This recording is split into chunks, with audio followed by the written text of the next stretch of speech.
Hello guys. सो आज हम solve करने वाले लेट कोड का daily challenge which is LeetCode number 2421 number of good paths.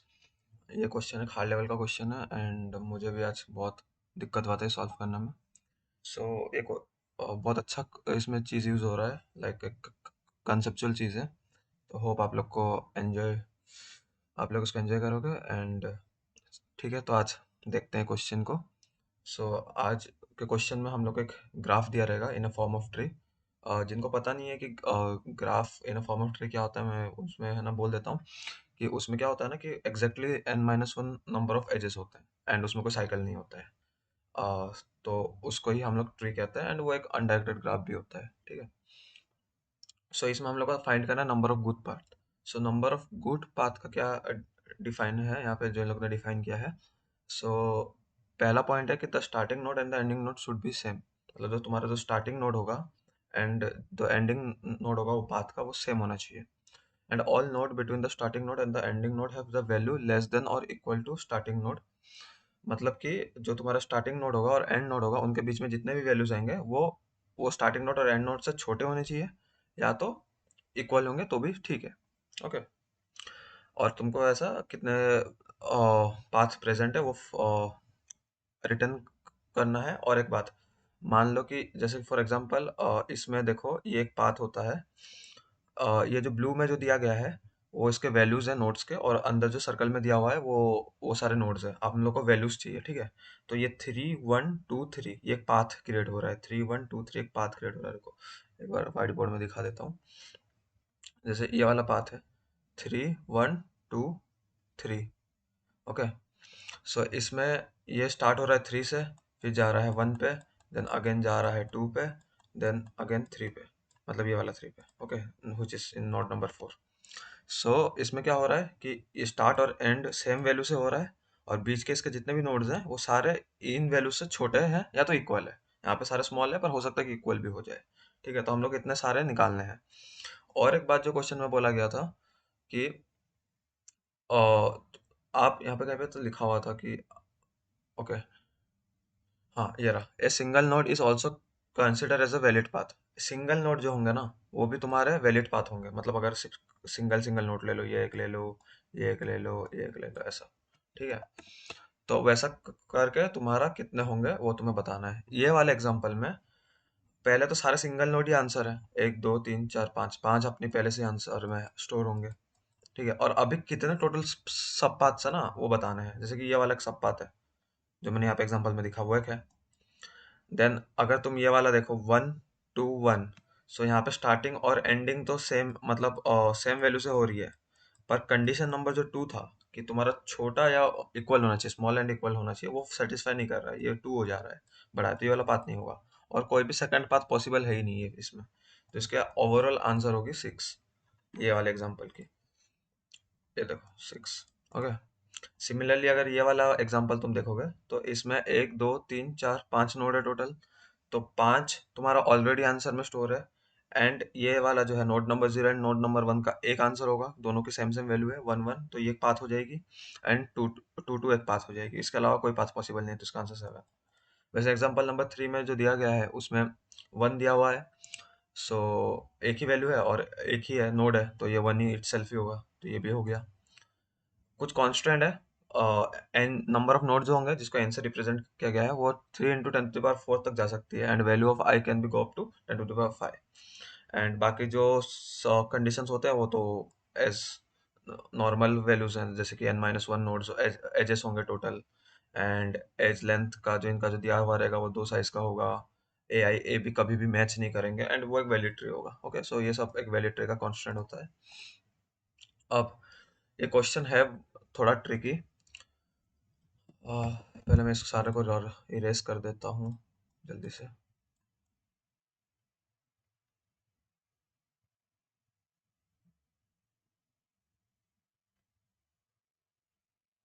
Okay, सो अभी ये क्वेश्चन में आपको करना क्या है, एक बार आप वो देख लो। जैसे कि आ, हाँ, तो ये मैंने बोल दिया था, दिखा दिया था कि क्या करना है।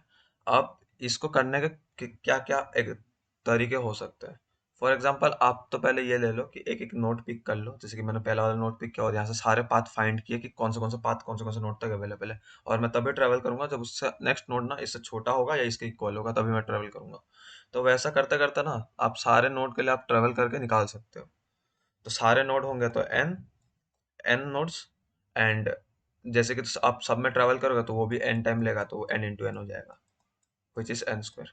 बट कांस्टेंट इतना ज़्यादा हाई है कि ये कभी भी है ना कंडीशन सेटिस्फाई करेगा ही नहीं, और ये दे देगा टीएलई। तो हम लोग ये अप्रोच तो कर ही नहीं सकते, पहली बात।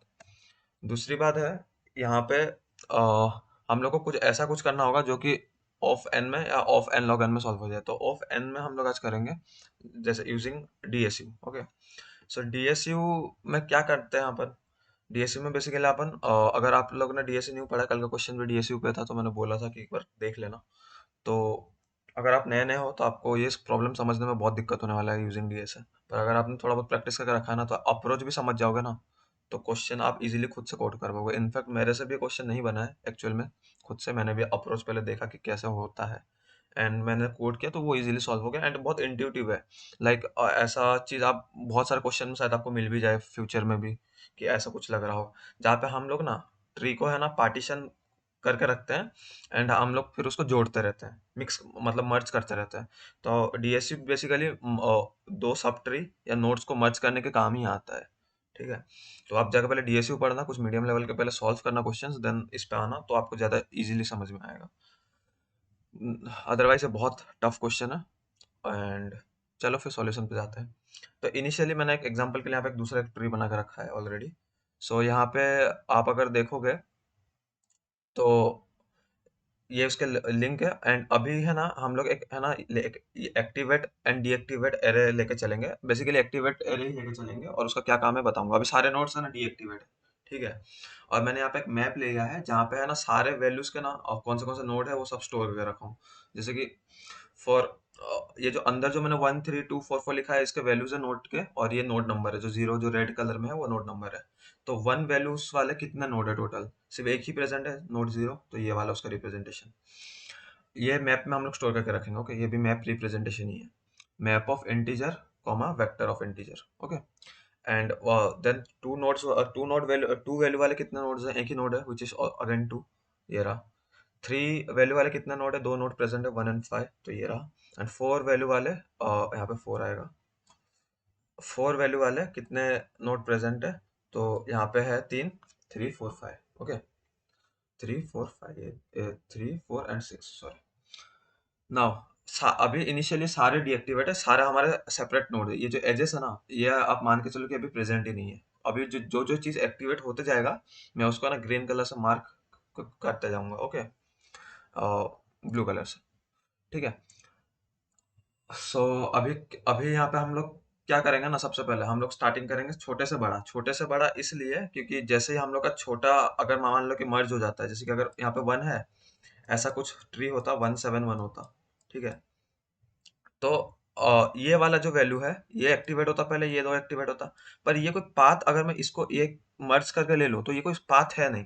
पर अगर हम लोग बड़ा सा छोटा करेंगे ना, जो चीज मैं बताने वाला हूँ उसमें ये 7 पहले एक्टिवेट हो जाएगा एंड 1 1 बाद में एक्टिवेट होगा, तो एक पाथ क्रिएट हो जाएगा यहाँ पे, जो कि गलत है।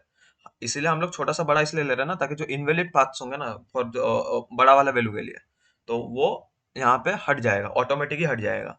ठीक है, क्योंकि वो एक्टिवेट होगा ही नहीं, तो हम लोग उसको कंसिडर करेंगे ही नहीं वो नोड को। ठीक है, अभी एग्जांपल दिखाता हूँ, समझ में ज़्यादा इजीली आएगा। यहाँ पे अभी फिलहाल हम लोग फर्स्ट वैल्यू 1 वैल्यू वाले नोड्स ले लेते हैं।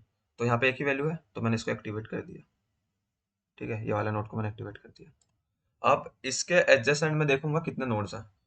अभी इसके एडजेसेंट दो ही नोड है, 1 and 2, और इनकी वैल्यू है 3 and 2। अब ये दोनों नोड्स एक्टिवेट है ही नहीं, तो हम लोग यहाँ पे कुछ नहीं कर सकते हैं। ओके, तो इनिशियली मेरा आंसर में सारे नोड्स कितने नंबर ऑफ नोड्स है वो स्टोर होंगे।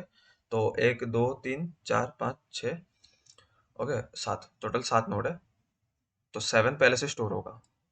अब यहाँ पे इसकी जो आई ना अभी फिर इसकी फ्रीक्वेंसी काउंट करनी है। ठीक है, जितने भी नोड्स मेरे एक्टिवेट हुए हैं सबका जो डीएसयू होगा, मतलब जो फाइंड वाला फंक्शन होता है डीएसयू में, कि इसका क्या पेरेंट है। अभी आगे के एग्जांपल्स में जब ये मर्ज होगा ना तब ज्यादा इजीली समझ में आएगा। तो फिलहाल के लिए हम लोग इसको मान के चलते हैं कि यहाँ पे हम लोग आ गया जीरो, क्योंकि कुछ नहीं होगा तो जीरो, और सिंगल नोड को हम लोग ने पहले कंसिडर कर लिया है। ठीक है, अब हम लोग लेते हैं टू वैल्यू वाला। टू वैल्यू वाला भी एक ही नोड है, टू, ये वाला। ठीक है, ये एक्टिवेट हो गया। अब हम लोग इसके एडजेसेंट देखेंगे कौन से नोड है। तो एक तो है थ्री, एक तो है थ्री फोर और एक वन। थ्री फोर डीएक्टिवेटेड है और वन एक्टिवेटेड है, तो इसके बीच में हम लोग अभी जो एक्टिवेटेड होंगे ना उनके बीच में लिंक क्रिएट होगा, तो ये लिंक क्रिएट हो गया।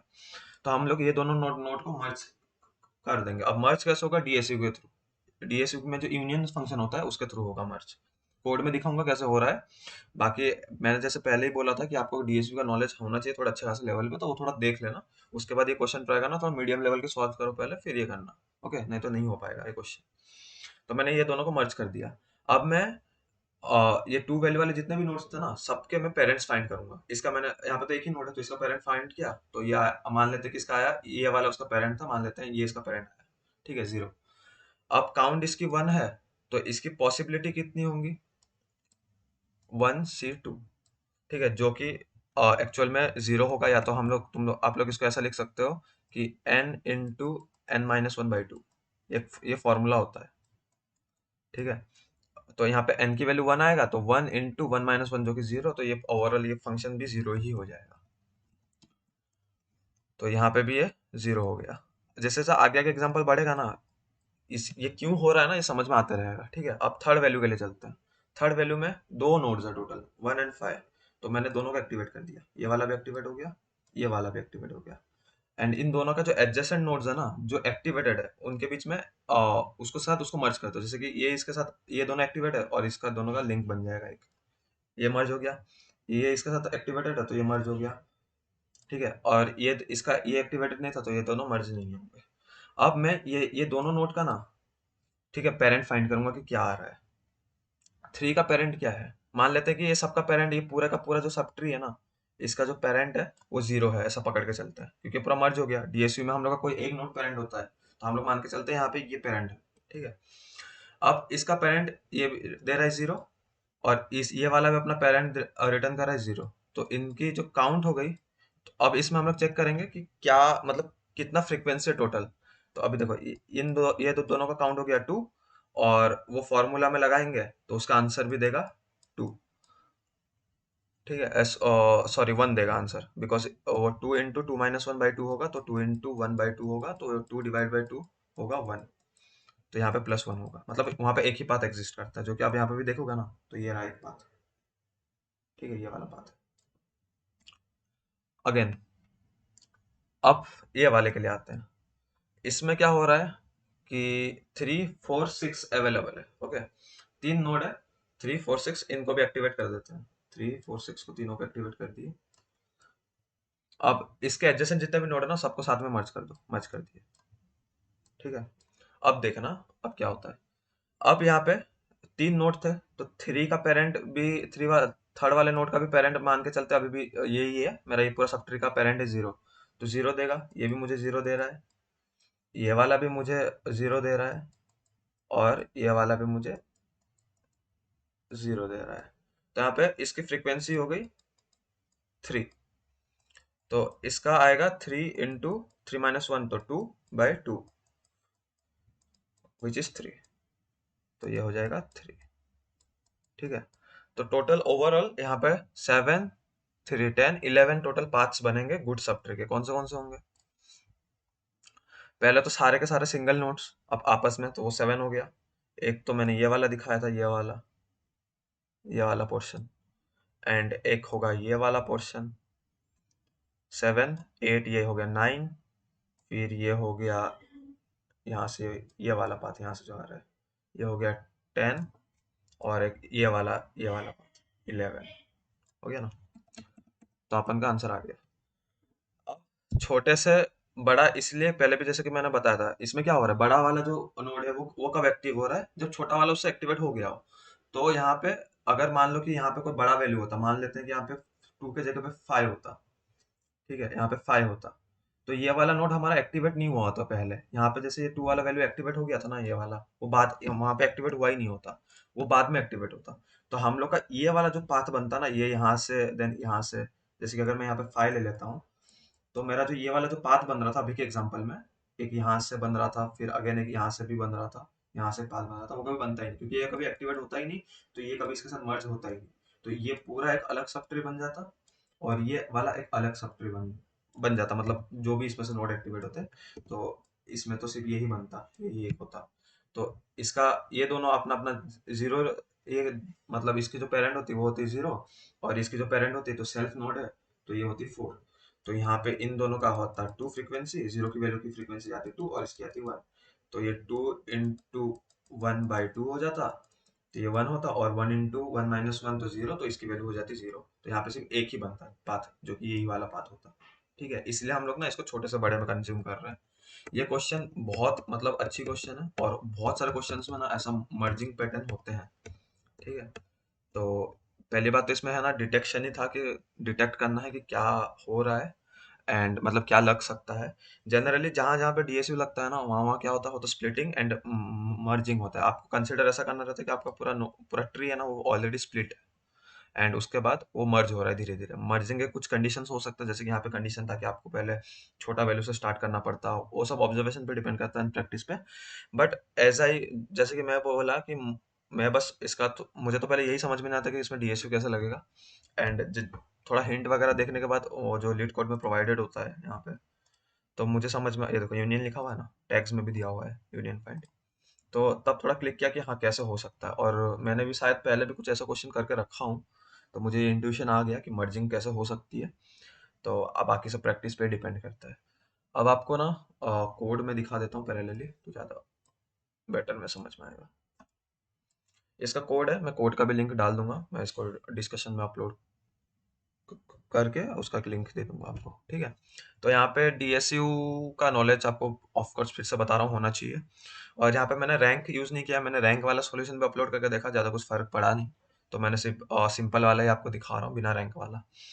ये वाला जो कोड है, इसको पाथ कंप्रेशन कहते हैं। जब आप पेरेंट को ना अपडेट मारते रहो, तो ये भी आप डीएसयू में पढ़ोगे, और ये इसमें जरूरी है पाथ को कंप्रेस करना, अदरवाइज हो सकता है कि टीएल ही दे दे।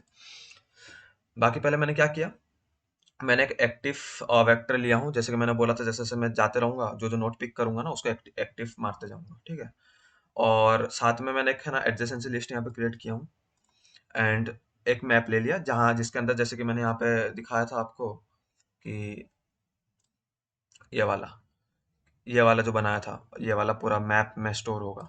तो वन वैल्यू वाले कितने नोड्स हैं, टू वैल्यू वाले कितने नोड्स हैं, वो मैंने इसमें मैप में स्टोर कर लिया, ये वाले मैप में। देन पेरेंट को मैंने रिसाइज कर दिया, एंड पेरेंट डीएसयू में जैसे आप हम लोग सारे नोड जब सेपरेट होंगे तो आपस के पेरेंट अपने ही खुद ही होते हैं, तो ये मैंने उसको इनिशियलाइज कर दिया। ये सिंपल डीएसयू का है। ठीक है, असली कोड स्टार्ट होता है यहाँ से।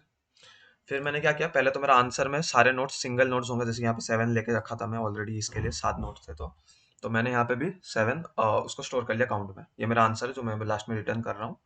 फिर मैंने मैप में आइटरेट किया, मैंने सारे वैल्यूज लिए। अब उनके एडजेसेंट में चेक, उसको मैंने एक्टिवेट किया, एंड उसके एडजेसेंट में जो भी नोड एक्टिवेट होंगे ना, उसके एडजेसेंट नोड्स में, वो सबको जो जो एक्टिवेट होंगे ना, वो सबको मैंने मर्ज कर दिया डीएसयू के थ्रू। ठीक है, यूनियन के थ्रू, डीएसयू यूनियन के थ्रू मर्ज करने के बाद मैंने सबका पेरेंट फाइंड कर लिया, इसमें मतलब उसी वही सारे नोड का ना पेरेंट फाइंड कर लिया, जो जो नोड मैंने मर्ज किया था वो नोड के मैंने पेरेंट फाइंड कर लिया। ठीक है, उस ये रहा। अब वो पेरेंट को मैंने एक मैप में स्टोर कर लिया है, उसकी फ्रीक्वेंसी चेक करने के लिए। हो सकता है कि आपका कोई नोड मतलब जैसे क्या हो सकता है, आपका ऐसा मैप हो जहाँ पे ना एक 5 वैल्यू के लिए ना होंगे बहुत सारे वैल्यूज होंगे, जैसे कि मान लेते हैं 4 है, 4 नोड अवेलेबल है। 4 में से 2 नोड का वैल्यू आ रहा है 0 0, और 2 नोड का वैल्यू आ रहा है 2 2। ठीक है, तो ऐसा हो सकता है, तो इसका मतलब है ये एक सब ट्री में रिप्रेजेंट करता है, ये एक सब ट्री प्रेजेंट कर रही है, तो दोनों अलग अलग सब ट्री है। तो आप इसका वैल्यू अलग से निकालोगे, इसका वैल्यू अलग से निकालोगे, वही वाला फॉर्मूले से n into N minus one by two से। ठीक है, तो ये वाला वही काम कर रहा है, सारा जो आंसर होगा उसको स्टोर कर रहा है, एंड उस आंसर का ना वही n into N minus one वाले वैल्यू से फॉर्मूले से निकाल के इसको काउंट में प्लस करके रिटर्न कर रहा हूँ। तो बेसिकली यही था इसका सॉल्यूशन, थोड़ा इंट्यूटिव था ये वाला, थोड़ा अच्छे से समझ लेना। बहुत सारे क्वेश्चन में ऐसा यूज होगा, मैंने भी पहले करके रखा था पर मेरे को क्लिक नहीं किया। प्रैक्टिस की ज़रूरत है, सो प्रैक्टिस करते रहना। Hope you enjoy the video, and अच्छा लगा हो तो लाइक एंड शेयर कर लेना, एंड कुछ डाउट होगा तो आप कमेंट सेक्शन में पूछ सकते हो। Thank you.